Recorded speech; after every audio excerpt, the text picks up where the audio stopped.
pity party. The pity party mindset is one that throws most people off their true path in life every single day.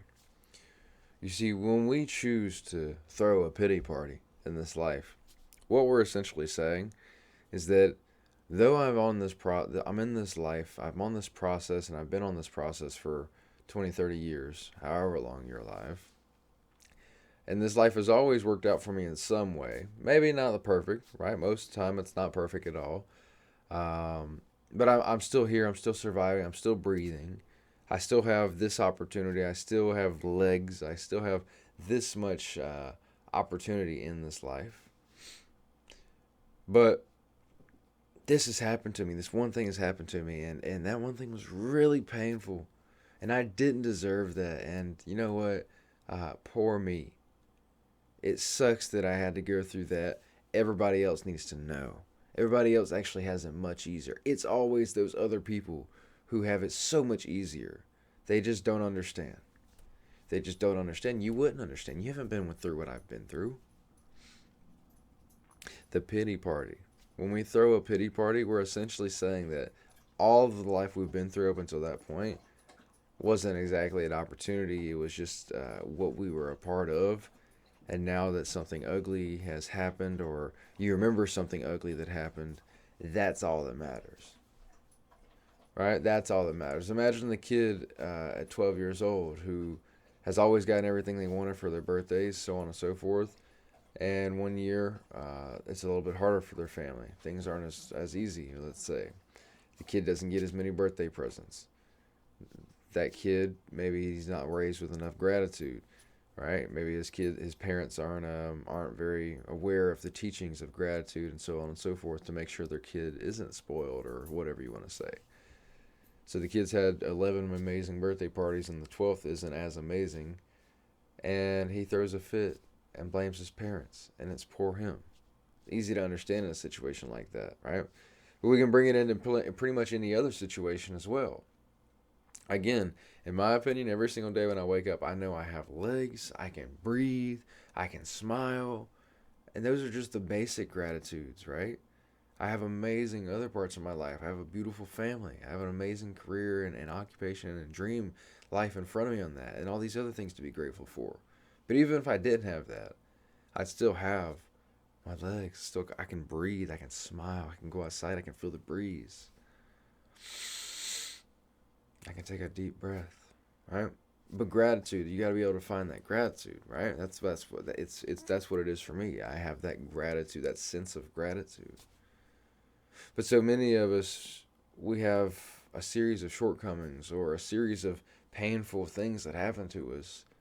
And next thing you know, we may not even realize it, but we're in a pity party. We have a victim mindset. Something I read up a decent bit on as well is the victim mindset and how it can linger on in the back of your subconscious very subtly. Very subtly. Again, back in my process 5, 6, or 7 years ago now, I had a victim inside. I had a victim mindset. Yet, if you were to ask me, that was the last thing I would have told you. Right? I would have never admitted or said that I was any sort of victim by my circumstances. But in the back of my mind, and by the way I took action, you could definitely discern that I was feeling victim. And in reflection, I know now that I was feeling victim. That's how I was playing my cards. And now inevitably in this time when I was playing victim, I was giving my power away. I was putting my power into substance, putting my power into people, putting my power into environments. And as you can imagine, everything fell apart in my life very quickly. So that's my point of today, is helping you understand that you may not even realize the pity party that you've stuck yourself in. You may not even realize the pity party that you've thrown or decided to throw together. Well, you know what? Another part of this is throwing pity parties with the people in your environments. You may have been thrown into a pity party, meaning your friends and family feel very bad for themselves on a daily basis. And so it's just natural for you to feel the same way because you're taught it essentially. Every single day when you wake up, it's poor us. We'll never have that. We'll never be good enough. Da, da, da, da. That's when someone else throws a pity party and you are thrown into it by association. It's also very dangerous. That's also very dangerous, and why you have to watch. One of the biggest reasons why you have to watch who you're around. Again, in part, this is what happened. This is what was a big part of my situation. I was around the wrong environments, and so I fell into association with people that felt that way about their life. Inevitably, I picked up on it in ways I didn't even understand or realize. So my point in today is helping you see the pity party that you choose to be a part of is your own entire unbecoming. When you choose to have a pity party and fall deep into the depths of that sadness, of that jealousy or envy or whatever the negative emotion is that's coming from this powerless position, that is, it's not my fault. It's, poor me. You immediately lose so much power over your life. It's a very dangerous, slippery slope to fall down. But many of us do. Many of us do. Now, let me go ahead and clarify here as well. So the last thing I'm saying is to avoid your emotions. Last thing I'm saying here. Because and for me too, I can honestly reflect on this at this point. There's a teeter-totter to it, right? It's like I either, in the past when I was in that state, in those different states, so it was either like, okay, I'm either gonna pity party in some sort of way and give my power to something else, or I'm just gonna avoid the emotions altogether, right? Neither are healthy at all. You have to heal your emotions. You have to look at them. You have to face them head on, and with accountability, with the utmost accountability for your situation, right? That's meeting in the middle. That's saying, okay, I have these negative emotions. Why is it?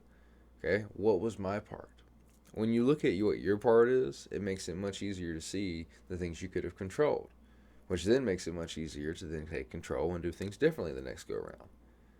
But if we face those emotions and then place blame everywhere else, and we play the pity party, our power is outside of us.